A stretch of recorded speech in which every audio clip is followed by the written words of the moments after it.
yoxdur. Təkcə cərimə yox. Biri demiş, deyir zibili atan, məsəl üçün 300 manat cərimə olur. Məsələn deyirəm, bilməm nə qədər cərimə olur. Amma o zibili təmizləyən 200 manat maaş alır ayda.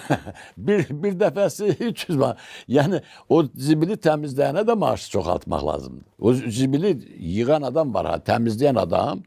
Yəni o cərimə əsasında əmək haqqısı onun formalaşırsa. Bir dəfə siz cəriməsi məsəl üçün 300 manatdır bir şeyin. Amma o şeyi təmizləyən adam aylıq maaşı 300 yoxdur. Məsələn deyirəm ha.